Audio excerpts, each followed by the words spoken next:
দাবি আদায়ে মধ্যরাত থেকে কর্মবিরতি পালন করছেন বাংলাদেশ রেলওয়ের রানিং স্টাফরা। বন্ধ রয়েছে সারা দেশে ট্রেন চলাচল। ভোর থেকেই গাজীপুর, সিলেট, রাজশাহী সহ প্রায় সব রেল স্টেশনে আসা যাত্রীদের পড়তে হয় ভোগান্তিতে। তারা বলছেন সমস্যার সমাধান না করে রেলওয়ের টিকিট বিক্রি করায় তাদের এই দুর্ভোগ। সহকর্মীদের তথ্য ছবিতে প্রতিবেদন। ভোরের আলো ফোটার সাথে সাথেই গন্তব্যে যাত্রা করার জন্য রাজশাহী রেল স্টেশনে আসেন আগে থেকে টিকিট কেটে রাখা যাত্রীরা। কিন্তু স্টেশনে এসে তারা দেখেন ট্রেন প্ল্যাটফর্মে দাঁড়িয়ে, কিন্তু চাকা বন্ধ।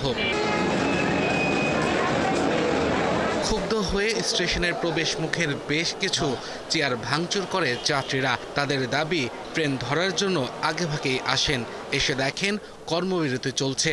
তাদের প্রশ্ন, কর্মবিরতির সমাধান হয়নি জেনেও কেন রেলওয়ে টিকিট বিক্রি করলো।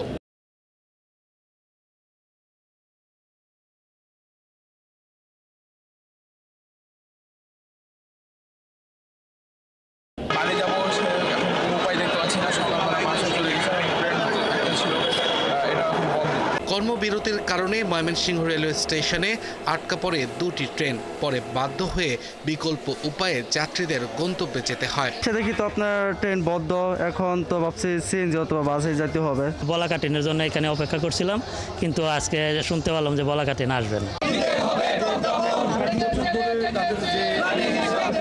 চট্টগ্রাম স্টেশনে ট্রেনের অপেক্ষায় থাকতে দেখা গেছে যাত্রীদের। সারাদিনে 10টি লোকাল, 12টি আন্তনগর, 4টা মেল, একটা স্পেশাল ট্রেন চলার কথা থাকলেও কোনোটি ছাড়েনি। পিএইচডি গবেষণার কাজে আজকে সুপারভাইজারের সাথে আমার মিট করার কথা ছিল, কিন্তু ট্রেন চলাচল না করাতে আমি যেতে পারিনি। কিন্তু সরকারের ব্যাপারে কোনো কর্ণপাত করতেছে না বা কর্তৃপক্ষ কোনো রকম কর্ণপাত করতেছে না। সিলেট স্টেশনে ব্যস্ত টিকিট কাউন্টারগুলোতে দেখা যায় নীরবতা। তবে ট্রেন না চলায় কাউন্টারে এসে অধিকাংশ যাত্রীকে পড়তে হয় বিপাকে। কালকে রাইছিলাম টিকিট, অন যাইতাম বৈরব, অন কিন্তু এই টিকিট মিস হয়ে গেছে, অন যাইতাম কিলা।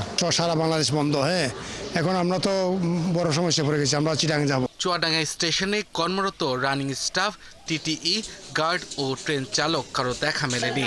স্টেশনের মাইকে ঘোষণা করা হচ্ছে অনিবার্য কারণবশত ট্রেন চলাচল বন্ধ থাকার কথা। গাজীপুরে অনলাইনে টিকিট কেটে আসা যাত্রীরা পড়েন সবচেয়ে বিপাকে। ট্রেন না পেয়ে অনেকে অতিরিক্ত ভাড়া দিয়ে যান গন্তব্যে। অনলাইনে আমরা টিকিট কাটছি, যারা কাউন্টার থেকে টিকিট কাটছে তাদেরটা রিফান্ড করা হচ্ছে, কিন্তু অনলাইনে এরকম কোনো অপশন নাই যে আমাদের টিকিটের টাকাটা রিফান্ড করবে। নীলফামারী থেকে গন্তব্যে ছেড়ে যায়নি কোনো ট্রেন। কর্তৃপক্ষ বলছে আলোচনার মাধ্যমে সমাধানের চেষ্টা চলছে। আব্দুল আল মামুন, ৭১।